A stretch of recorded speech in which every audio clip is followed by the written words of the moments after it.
Hello! I don't think I've ever been this excited to film a video. In this video, I'm just going to be sharing about my G3 conference experience.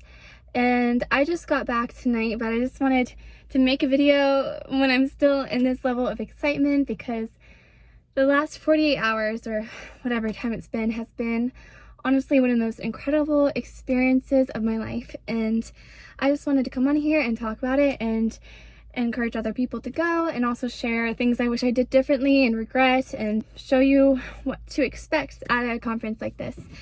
So I wrote a few notes. First, I just want to talk about what is the G3 conference, and it's basically a conference where a lot of people come together and see Reformed teachers. Some big name teachers that come are like Paul Washer, Stephen Lawson, Vodi Backum. Those were my top 3 favorite, and I'm going to insert little clips of them preaching somewhere in this video or at the end.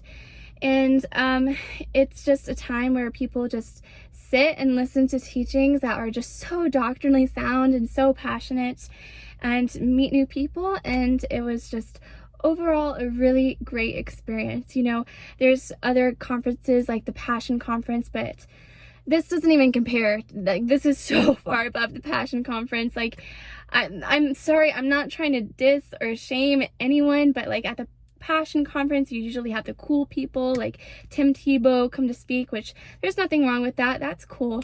But these people that come to speak at this conference, they're people that have suffered for Christ, that have lived as a missionary for decades in other countries, and have devoted their life dedicated to the word. And that's something way more interesting to me than a Christian that has a cool job as a football player. And so I just highly recommend this conference to anyone looking to go to a Christian conference.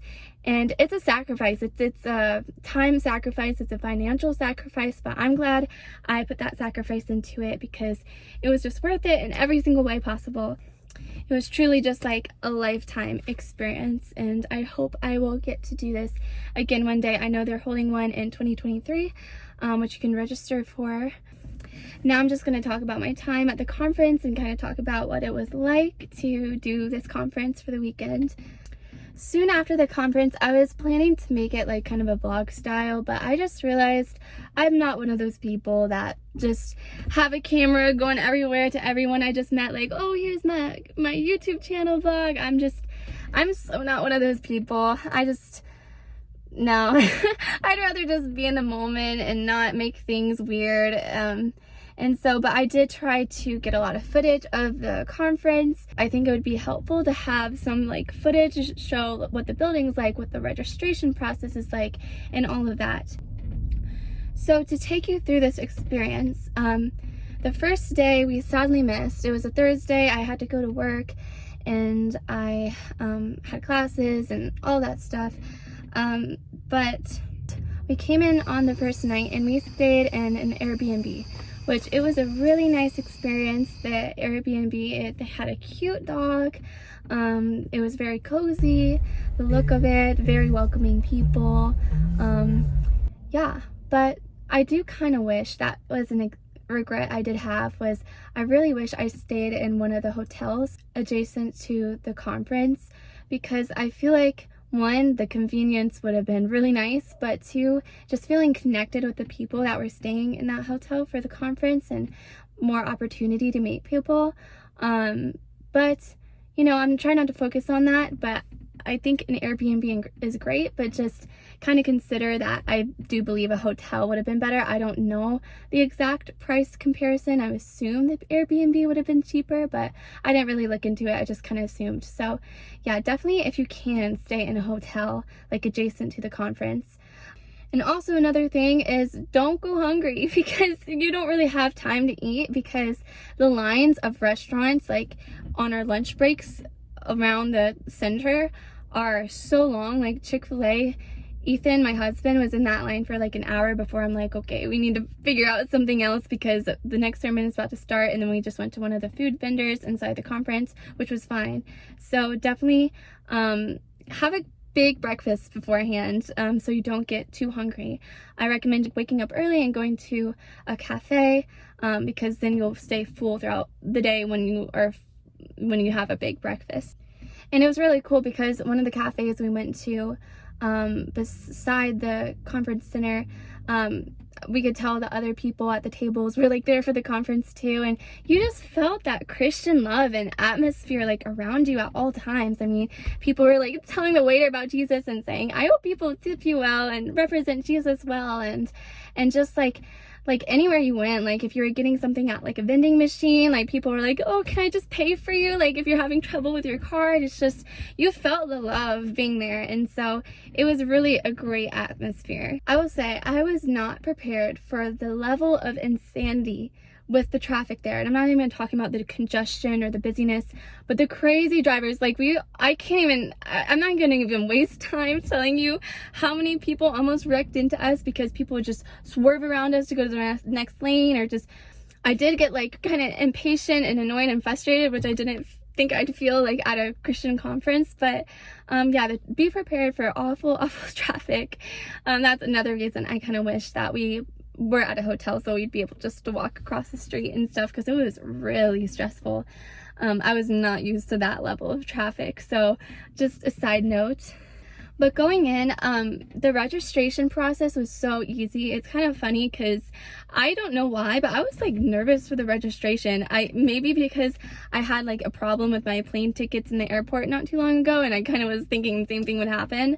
But I got nervous for the registration, and I like printed out like a deck full of our tickets, like just in case I'll have an extra copy. Like I printed out so many, and I brought them all up there, and they're like, oh, we just need your name. And I even brought like my old ID with my old unmarried name, because that's what my tickets were registered under. And I don't know, I was just freaking out about it for some reason, but it was like the most simple process. They just handed us our name tag after we told them our name. And so that was really nice. And so when you walk in, you go like down the stair. I'm hoping they hold the conference in the future in the same place, because it was really nice. And there's a lot of people there, like over 6,000. You just felt that energy. The preaching was just phenomenal. There was people that were really humorous. I know you'd probably love to think that, that us, preachers, when we go somewhere and we preach and we do all that we have to do, we get on the plane and we just can't wait for the Lord to give us somebody to witness to. No. No, when we're through with y'all, we want to get on the plane and go to sleep. And that's what I wanted to do. Not this day. I'm getting on the plane and I just want to go to sleep. I get on the plane and I sit down and I'm like, my row is empty, and it's one of those days where I just felt, Lord, if you love me.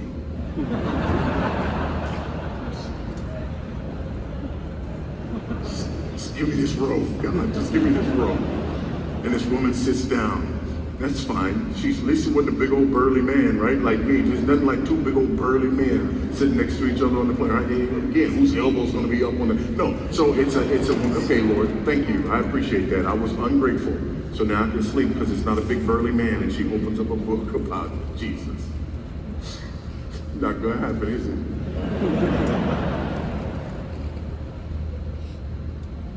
So we have a conversation about this book about Jesus that she's reading. This book about Jesus, who's, I ask her, if she knows my Jesus. And she says, yes. And I say, well, who is my Jesus? And he's, he's a good man and a good prophet and a good teacher.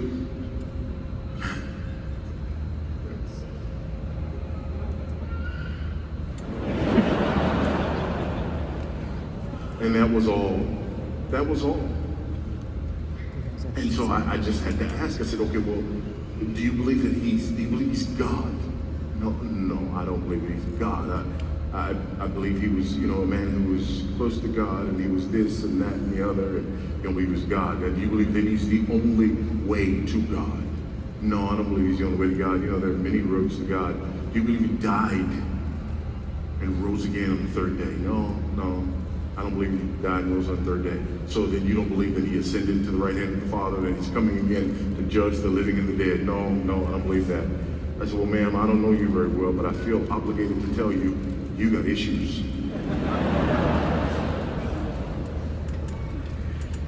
Why is that? Well, because you believe that Jesus is a good man. But this man said, I and the Father are one. If you've seen me, you've seen the Father.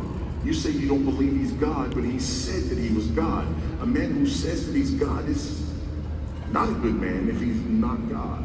There was people that were more like powerful and serious. Listen to me, you ministers of Christ.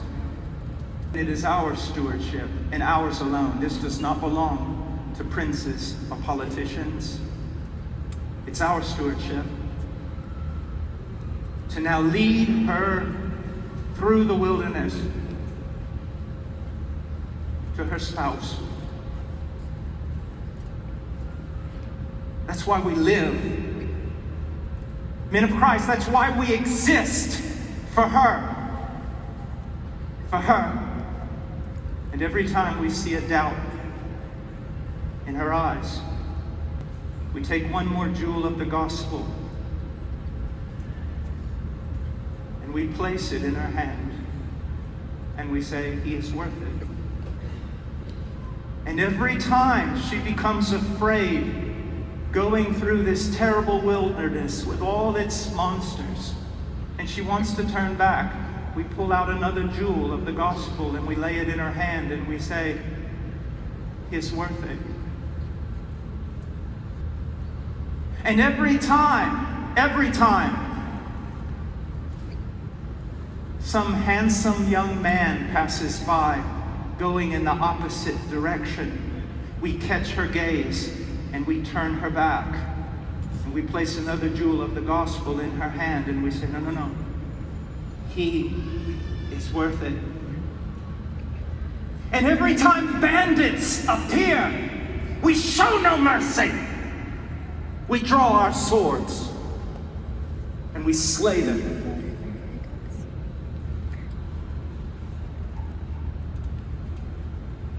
And we do that until the day that he appears.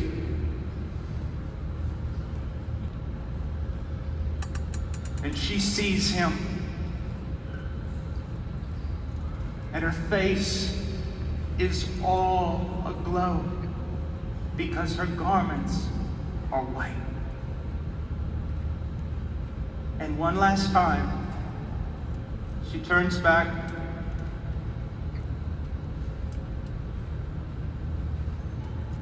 and looks at us, and then she runs. And she falls straight into his arms. To really and fully accept that we are loved. We are loved. Many are struggling with an unbiblical guilt. They fail to distinguish between guilt feelings and a guilty verdict. You just had a mixture of all this different type of preaching, and I have never sat under better preaching in my life than what I just experienced. It was phenomenal. We also went to a breakout session where you get to choose which session you go to, and that was really fun as well. There was bookstore breaks where you could go to the bookstore. They had some free books available, and there was also some chance to meet some preachers. We met Justin Peters. We were also in line to meet Vodi Backham, but the line was just too long. We didn't want to miss the next sermon. We were this close to meeting Paul Washer, this close. He just talked to his last person before he left the room as we were walking up. But yeah, you could meet people, you could buy t-shirts. After the first day, me and Ethan went to a really nice restaurant and got ramen, which was really nice, and it wasn't too expensive. And the next day, we woke up really early because we formerly didn't have that great of seats, but we're like, we want better seats than this. And we kind of overdid ourselves with how early we got up. We got up at 5 in the morning. It's kind of funny looking back too because it was totally unnecessary. We kind of overdid ourselves with how early we came today. Yeah, we were like the only people in this building. It's kind of crazy. But I believe God used it because we met another guy who was as dedicated as us, and his name was Scott, and he was an older gentleman, and he was just talking to him was so easy and so nice. We talked for like an hour, and he was just telling all these beautiful testimonies in his life of what God has done. He was telling about how both his father and his stepfather were both really bad alcoholics but got saved, and all they could talk about was Jesus, and just amazing things I heard. And he was so encouraging, and we just talked and really enjoyed talking. And he actually, after the conference is over, he found us and he asked us to pray over us, and that was just so beautiful and so nice. And the first day we didn't really meet anyone, we just kind of kept to ourselves, but the second day we met quite a good amount of people, and yeah, that was a really special person that we did meet. So on the second day, we had pretty close to front row seats, which was kind of worth it. It was really fun. Like, people were running to get good seats, and I met people from like all over. Like, there was I don't think they were from Korea, but there was like a Korean church there that like traveled from, I can't remember where, but really far, and people just all over from the United States. So that was really cool. And the music was just beautiful. Like, I have never felt where it feels like I'm worshiping, and it feels like I'm like truly worshiping, like as if I'm worshiping in heaven alongside other believers. It's just like my soul was just so happy and content, and just felt like it was like leaping out of me onto like thankfulness of God. And it was just true joy, and the music was just beautiful. Hearing all people's voices in the auditorium was just beautiful. The lyrics were so meaningful, just packed with meaning and just stunning.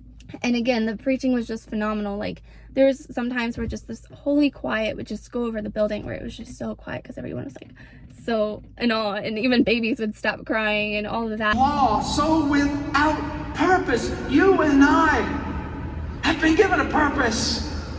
We have been given a stewardship. We have been called into battle. We have a reason to live. We have a reason to die. And just like, you could hear a pin drop in this huge building filled with 6,000 people. When it was over, like, Ethan and I looked at each other and we're like, we don't want to go. Like, we don't want to go home, which is really surprising because it's a long time to sit through. Like, we sat through like 20 hours of preaching that weekend or more. Just sermon after sermon all day long. We stayed in the building for like 12 hours a day. And like, you'd think like after all that preaching and all that sitting still, you'd be like, okay, I can't wait to go home. But no, like, we're like, we want more. Like, it's just so amazing. And yeah, it's just, we felt so at home there, and everyone was just so like-minded and just connected so well. And it was just, we left with such full hearts. Like, my heart feels full even right now. I know like this feeling will fade and life will get back to being mundane and all that again. But it was just such a great experience. One of the greatest experiences of my life, like, no doubt. Also, that night after the conference, Ethan and I went to the aquarium, which was really fun. Definitely, if the conference is held in Atlanta, go to the aquarium. Because it's just a really fun experience. Lastly, I'll just talk about the church experience. So we went to the church in the area, and Paul Washer and James Coates spoke. And if you don't know who James Coates is, he is a pastor up in Edmonton, Canada, I believe. He's from Canada, and actually he just got imprisoned not too long ago. And he stayed in prison, I think, for some months for opening up his church. We're in those days, guys.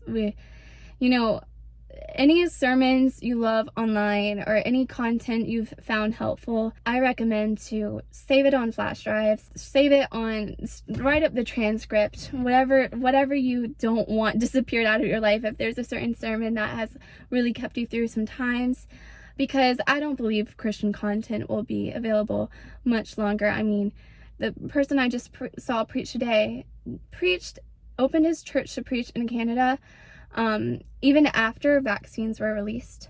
And he got arrested for it and put in prison.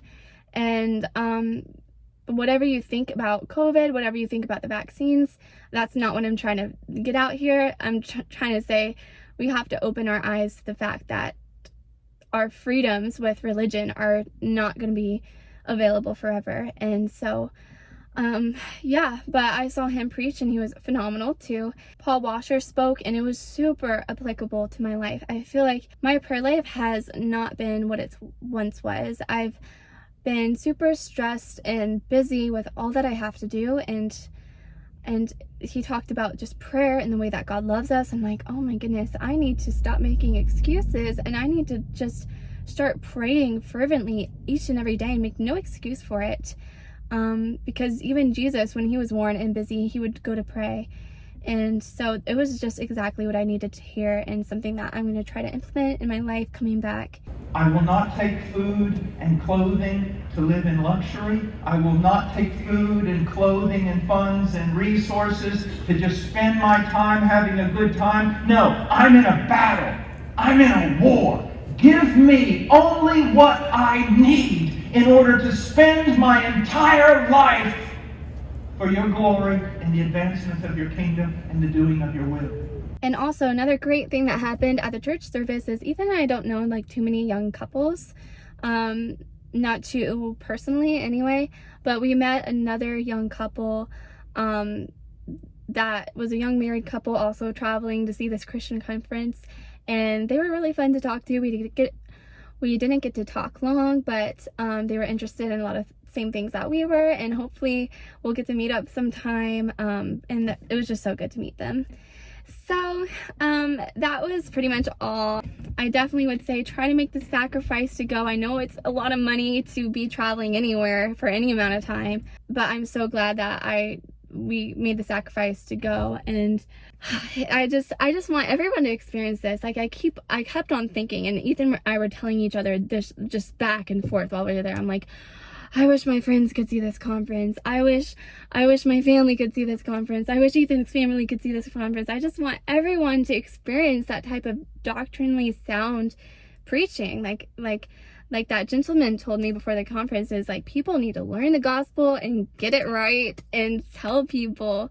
And I just wish that everyone I knew could have been at this conference, because it was just too awesome. And I just truly believe it had some of the best preachers in the US, without a doubt. So that's it. I'm still super happy from it, as you can tell. And that was my experience. So hopefully this encourages someone to sign up for the G3 conference, and hopefully for other people who already have decided to go, it gives you an idea of what it's like. I hope everyone has a super blessed day in God, and I don't know how to end any videos. I'm not going to pretend to, so I will hopefully see you guys in the next video. Bye.